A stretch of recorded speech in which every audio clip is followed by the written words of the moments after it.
Hello, my name is Abby. I am your healthy living NP. How are you guys doing? Hope all is well. It's a recorded version of this show. Welcome to our Tuesday show. If you're joining me for Focus of Liberia, Abby Tyler's Healthy Living on YouTube, welcome. Please share the show. Please share the show. I'll put my glasses back on. As you can see, the topic is 10 things to stop doing if you wanted to live longer. So let's get right into it. Again, my disclaimer, I am a provider, but I'm not your provider. So please do not make any changes without checking with your own provider. Okay, so let's go into number one. Number one is stop eating processed foods.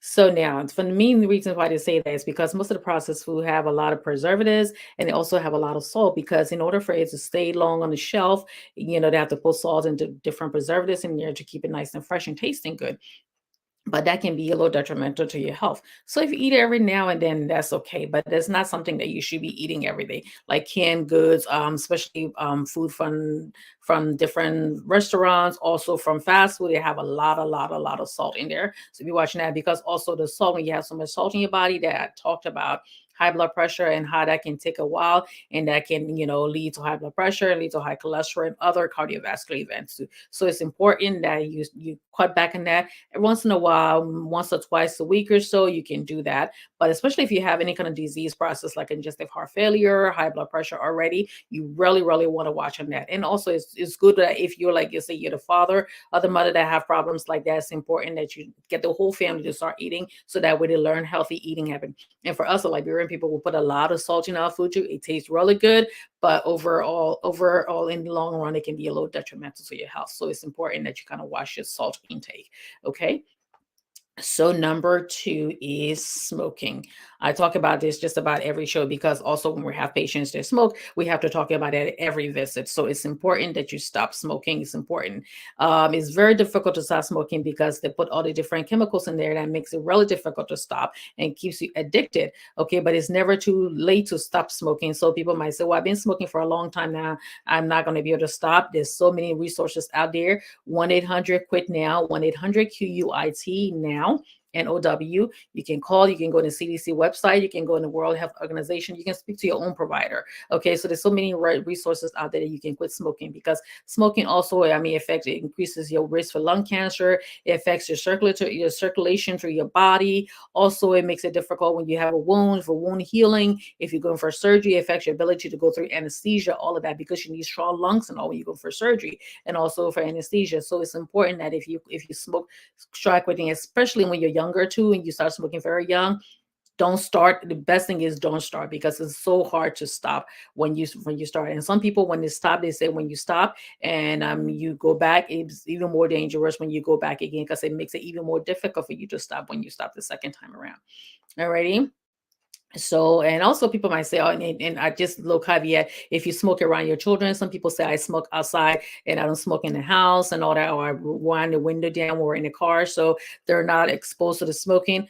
Trust me, they also said that over time, when when your children are younger, as they're breathing and they're smelling all that nicotine on your body, so it's neurotoxic, it's dangerous to their brain too. Okay, so don't think that I'm because I'm not smoking in front of them, so they're not being exposed to it. I mean, some of them, like, they're supposed to it, because if you're smoking right in front of them, some parents smoke right in front of their kids, and sometimes, so they're still getting exposed to that cigarette too. So it's important, if you're as your parent, please try to quit smoking, and because also your kids are watching you, so they may pick up the bad habits as well. So please, if you do smoke, try to quit. If you quit and try to do get all the resources. So if you're quitting, try to quit little less every day. Like I tell my patient, like little less every month, little less every month, and before you know it, you're done. That's the gum, that's the patch. There are so many other ways of medications that you can take to help you quit smoking. Okay. So number three is to stop sitting still. I know a lot of people, it's important that when you're sitting there and you're smoking, you're sitting there for a long time. Sorry, sitting is the new smoking. Okay, so going back to how dangerous smoking was, sitting. If you work at a job that you have to sit down for a long period of time, okay, get up every once in a while, even if it's like every hour. Get up and move around, walk around the office, even if it's like a small thing. Walk outside, as if you're going to go get your lunch. Walk up there and come back. If even if it's for like 5 minutes, 10 minutes, and all. If you're sitting at a desk, if you're sitting there where you can't get up that often, let's say if you work in a job where you're a truck driver or you're working train conductor, things like where you can just get up, you can still move move your legs up and down. Of course, you have to keep your feet on the pedal, your foot on the pedal, but you can still move your legs up and down, all that to get that circulation. Because what happens is if that blood pools at the bottom there, and then it clots and it breaks out, that can go to your lungs, that can go to your heart, and go to your brain and cause your stroke, aneurysm, and all the blood clots, and all go to your lungs, especially when you find yourself coughing heavily, and that can cause, can be like serious, up to and including death. So it's important. Get up, move around, move around. And even my job now, I do a lot more walking now because I have to go see my patients in different places. But when I'm sitting there and then I'm charting, I move around, I move my feet around, try to be more, and I imagine sometimes like I'm listening to music and just kind of moving my feet around. And I would get up and I was standing around. And even for those of you who doing jobs like you're standing up and all, like you have to stand up a long time at one place, still move around, stand up on your toes and move up and back and forth and all that to get that circulation back into your body. Okay. So the next one is stop holding a grudge. So again, say anger can be justified. It's a strong emotion. Somebody did something wrong to you, and you don't want to talk to them anymore. But the problem is, every time you see them, you get yourself real angry, and then your heart is beating faster, and you're breathing faster, and you're thinking about everything that they did to you that's so wrong, and it just pisses you off after that. Every time you see them, well, all of that can lead to, that's the stress hormone that can lead to high cortisol level. High cortisol level can affect, can have a negative effect on your body, okay? Because it affects your heart, because again, your heart beating so fast, your heart beating out of rhythm and all that, it can cause more problems. Also, metabolism, it impairs your ability to break down food and have that food and all the gun get out of your body, because it's like the cortisol level increase your blood sugar and all that too, by the way. And it also affects your immune system. So your ability to be able to fight infections and do different things and also heal from an infection, that can also be affected too. So it's important that, he's like, sometimes he's like, oh yeah, this person made me mad and I feel I want to do that. And sometimes it's like, oh, okay, I'm just protecting my peace so I can do that and I don't have to talk to them. But every time you see them, or every time even you don't see them, somebody who's affiliated with them, or you see them at a party or a mutual event, you think about it, you go right back into that stage again. So at some point, you're going to have to work that out on your own. So when you see them, it doesn't bother you as much. You'd be like, I'm protecting my peace, but I'm at peace with the point that, okay, this person did something to me. I'm at peace that they're not going to bother me that much every time I see them. So work it out with yourself, because again, like I said, it does have an effect on you. So for those of you who not speaking to me and all that, I mean, look at me, why would you speak to me, right? No, no, seriously, because I do the same too. So it's important. So you can see that it does have a physiological effect on your body. So it's not just the mental part. Okay. So it's important. Be at peace. You don't have to talk to that person anymore if you choose not to. Maybe you might talk to that person again some other day, but it does affect you negatively. So work it out, and go on from there. Alrighty. So, and I got that there. And so I'm going to just go in here for a second and I would take a little break. Please leave your comments and I would look at the comments. Alrighty. So I'll read the comments after the show. Alrighty. So let me just take a quick break here and then I will just take a sip of water and I will be right back. Alrighty.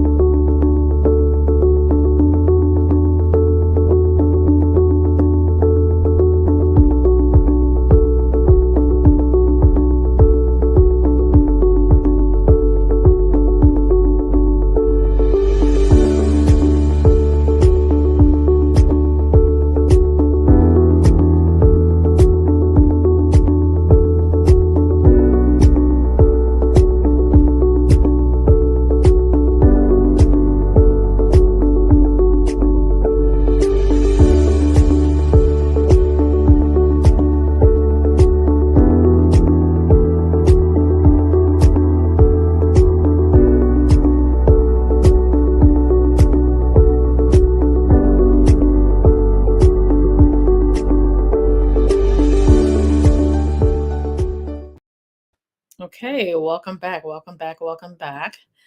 If you're joining me, thanks for joining me again. You're watching Abby Tyler's Healthy Living page. I am on Facebook and I'm on YouTube, and I also stream to Focus on Liberia. So thanks for joining me. You are watching Things to Stop Doing if you want to live a longer life. We've already talked about stop eating processed food, stop smoking, stop sitting still, and stop holding a grudge. So now we're going to continue to stop keeping to yourself. So basically stop, holding your grudge and stop keeping to yourself. The main thing is I did do a show on, are you ambivert or introvert or extrovert? And for those of us who ambivert, I'm between like hanging out, and then sometimes I don't want to hang out. So, and then extrovert, they just want to go, go, go. There's a party every week. Not so much a party every week, but they just love being around people. So they will be at events. They love to get the energy from other people. Introverts, they get energy, but if they go over a long period of time and then they're like, oh, just kind of, I just want to just I'm spent. I want to go home. So of course, stop people. So they said it's good to stop. Staying social can be good longevity booster, mostly by helping you manage stress and by strengthening your immune system. So when you're sitting home, because always when you're talking to people, you got that feeling of being around people. That kind of helps you. Okay, and it also helps your immune system. Again, your immune system is the one that fights infection. Okay. So good relationships keep you strong, while bad relationship can leave you in a negative frame of mind and put you at a risk for depression and heart disease. Okay, so it's good to stay connected. Doesn't mean you have to be out all the time, and there's certain people you don't want to be around. Of course, you can join book clubs. You can do things. You can go out with your coworkers. You can join different. You can do volunteering. You can do so many different things, that you're hanging around other people. Because sometimes even when you're volunteering and you feel like you're doing good for other people too, that can make you put your mind at ease and put your heart at ease, and you feel good about yourself, and you feel good about giving back to society and all. So, but find a friend, find somebody who you work get along with, because it's good to be on the computer and on the phone talking to other people. But every once in a while, you want to, put them on FaceTime. Put them on FaceTime. You can get on the computer, put on FaceTime, get on Zoom or something like that. At least you've seen each other. You get a different vibe. You get a different energy when you're looking at the person and talking to. And every once in a while, your friends may not live where you live. They may live out of state or something like that.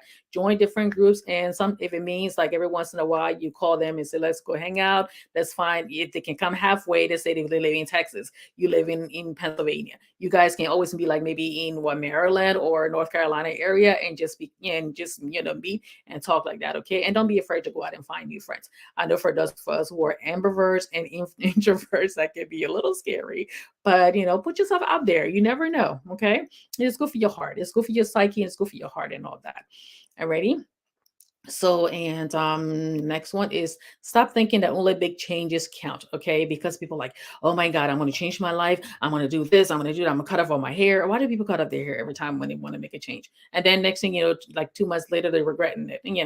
So don't make if you one of those people who can make major changes, fine, go ahead, make major changes, and that can be okay for you. But you don't necessarily have to do that. Just little things here, like I said, sweeping radical changes in lifestyle might be inspiring, but they can also be too daunting and therefore short-lived. So basically, you go do something. I'm never going to eat it. I'm never going to do that again. I want to take all the fatty food from my refrigerator. I'm going to throw everything out. Nobody's going to see that anymore. Nobody's going to do that anymore. And then it's like, 2 days later, you're like, oh, I want my burger back, or I want this back and all. So even if it means like get rid of some food, leave some there, and take it over time. Take it over time. Make small changes. I'm going to start walking 30 miles every day. No, you're not. No, you're not. Maybe some people do. Okay, stop 1 to 2, and build up from there. Okay, I'm going to drink only water. Before you know it, you're back to drinking something else. So take your time. If it means one less soda, one less artificial drink a day, and all that, cut back on. If you get a smaller bottle of soda, get a small bottle of coffee, cup of coffee, just little things here and there, little small changes. Eventually, they can lead to bigger changes, because if you cut back, when you start cutting back again on cigarettes, you start cutting back on sodas, you start cutting back on alcohol over a period of time, it models your body into becoming healthier. Your blood pressure stabilizes when you start doing your blood work. I see patients, when I see their blood work, I'm like, oh, you've been making a lot of changes, and it's showing in your blood work. Of course, your heart is not working as much, your lungs not working as much, and your kidneys and all that. So all those things, little changes here and there, and then build up on them. Maybe you're the personality that can do everything, big things all at once, and that works for you, you go ahead. But if you're the kind of person who like to take things slower and it works for you that way, go ahead and do that too. Okay. And don't let anybody guilt you into thinking like, oh my God, you just went to the gym, or you just walk for like 5 minutes. Of 5 minutes, if you do 5 minutes and you go on from there, 5 minutes, 10 minutes over a period of time, you will get healthy. All right. So let them do the big one. And if you're the big one, if you're the person who does the big one, go ahead and do that. But whatever works for you, as long as it's about consistency and it's about longevity. So it's not just about like doing it right now. You want to do it and it becomes a habit. Okay. It's a lifestyle change. And remember, I don't talk about diet. I don't talk about, something quick. It's all about lifestyle change. So you get to the point where, you're doing it and it becomes a part of your daily activities. Okay. I was Abby Tyler's Healthy Living. I was Abby Tyler's, miracle stuff. If I had the miracle stuff, I'd be using it myself. Ready? Okay. So the other one, stop letting fear or denial keep you from being healthy. Alrighty. So by the way, I love this article. I got this from somewhere too. So that's why I just kept everything like that. So all the personality traits, they said conscientiousness consistently ranks as important ones. Perhaps the most important one. Why? Conscientious people tend to engage in healthy behaviors like eating well, exercising, and following their doctor's advice, while avoiding risky behaviors like smoking and driving too fast. Especially for younger people who will start driving, they don't have children or wives or partners and all that they don't feel like they need to be too responsible. As you get older, you're not supposed to be doing those things. Okay. So don't confuse being conscientious or diligent with being neurotic. Alrighty. So it said one of the things, okay, so a trait that may be linked to anxiety. Neurotic is a trait that may be linked to anxiety and anger and depression. For example, a neurotic person might worry that he has cancer and fearing the worst doesn't go to the doctor. A conscientious person may still worry but get screened or tested and get screened in a timely fashion. Like I said, we'll talk about breast cancer. We talk about cholesterol. We're talking about any kind of screening that you need to get checked at a certain time and all, because early detection is key.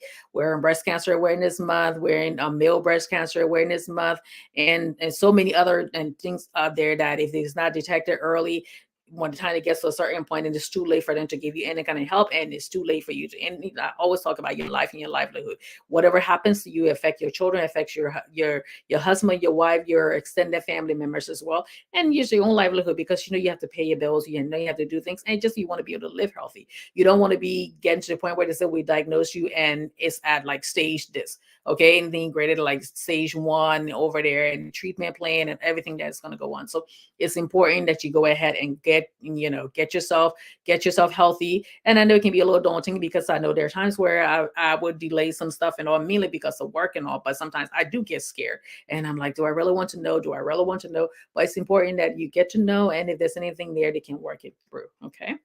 So the next one is stop cheating your night's sleep. Okay, I think I left the word out there. Alrighty. So amount of sleep, again, like I said, amount of sleep you're supposed to be getting for a healthy adult, for an adult. Okay, it's supposed to be at least 8 hours sleep. Okay, 8 hours sleep continuously all through the night. If you wake up in the night, maybe just to go to the bathroom and all, but you shouldn't be waking up because you couldn't sleep. You shouldn't be going to bed, and it's best that you keep the sleeping schedule like all the time. Now I understand that, yes, if you don't want to be going to bed like 9 o'clock. If you go to bed 9 o'clock or 10 o'clock, and I'm the kind of person too. By the time it's Friday, I stay up really late because it's like I'm tired from working the week, and also I know that I'm not going anywhere Saturday, so I may stay up, and then Sunday night is like, oh, trying to get back into the groove again. But it's important that you do get at least 8 hours sleep every night, and also put all the devices away, turn the TV off. I usually watch something like really something that's not too heavy before I go to bed. Like I will watch the Golden Girls. I will watch sometimes I watch, I think I can't remember the channel now, but I watch the nanny or stuff like that. Just something fun or some fun stuff to go to bed. If I watch the late night shows, I watch them and then I go to bed. But it's something really easy that I'm watching that's like Will and Grace or stuff like that, that is not going to stress me out before I go to bed. So it's important that you can do that and get enough sleep and get at least 8 hours of sleep, and you wake up in the morning feeling refreshed. If you're not feeling refreshed and you're still feeling sleepy, it could be something sleep apnea. I talked about that before. Make sure you get to your doctor and get that check, okay? Because you may need assistance in getting some sleep. It may be just insomnia, meaning that you can't sleep, fall asleep or stay in sleep, or maybe sleep apnea. So your doctor can determine that by sleep study and all. Okay. So the next one is stop stressing. That's one thing I need to tell myself every day, because I've always been a warrior. And as I'm getting older now, I kind of saying, you know what, yeah, screw it. It is what it is. So whatever happens, sometimes even coming on this show, sometimes it's like things happen, and I used to worry. I'm like, oh my goodness, and after a while, it's like nobody died. Nobody died. If it didn't come on this time it's supposed to come on, nobody died. So stop stressing. So like anger, stress takes on a toll in your body and may actually shorten your life. By trying to reduce stress, you can improve your health in the long term and quality life in your lifetime too. So it's important, okay? Some of the ways you can do about that, you can journal. I know when we're growing up, everybody had a little diary. You don't necessarily have to have a diary now. You can just put your thoughts into words. You can do some meditating, traveling places, again, watching like TV. There's something that's not going to stress you out. I didn't even be watching, I used to watch Hallmark a lot. I haven't watched Hallmark that much anymore. I guess after a while, I got tired of this storyline being the same thing over and over and over, but I need to get back to it. But anyways, and then in meditating, I try meditating, but then my mind starts going every which way. So I'm not good at meditating. But you can do that also. Playing soft music, stay in a quiet room where nobody else is bothering you, away from the kids. Even it's like 5 to 10 minutes a day, you can do that too. Okay. So that's very, very important for those things that are going to help you live longer. And finally, stop relying or blaming your genes. Okay, so having grandparents or parents, a family member living to their 90s and beyond may suggest that you may live that long. So you'd be like, oh, I'm good. My mother, my grandfather, we live long in our family and all that. So we're good. I'm good. So you may not be making the healthiest of choices because you think you have a family member that longevity in your family. That's not necessarily the case. So it's important that you do healthy stuff, do a lot of healthy stuff too. And again, like I said, then there's also some family members who unfortunately kind of died at a certain time because you have a disease process in your family that's genetic. Also, don't rely on that either, because you may not be one of those who would die early. Like I always give the example, Rosie O'Donnell, her mother died of breast cancer at a very early age, and she always thought that she was going to be dead from breast cancer by the time she reached 50. And she said when she got to age 50, she was like, oh, okay, well now I'm here. What am I supposed to do? So you spend so many years thinking that this is what's going to happen to you, and it doesn't happen, and you have to like find another way now to move forward. So it's important, know your medical history. Like I said, know your medical history, know your family history, because it's also a contributing factor to your health too. But do as much as you can to keep yourself healthy too. Okay, because just because grandfather lived when he was 95, if you smoke all through or you're not doing anything healthy, you're not going to live to that long with like grandfather. You may or may not, but why take that chance, right? So it's important that you do that. Okay. So, and then also some people, they don't have their medical history. So you can rely on that either. The family medical history, even if you're like, let's say you're adopted or somebody died at a very young age where you nothing else that showed after that. So it's important that you know your family history, but don't just rely on it for like thinking you're going to live forever or be healthy forever, or you're going to die early because this person died early in your family. Alrighty. So I thank you all for joining me, and let's continue the conversation in the comments. If you have any questions or comments, please leave it below. Please click like and follow. If you haven't joined Abby Tyler's Healthy Living page on Facebook and YouTube, I say please click on there.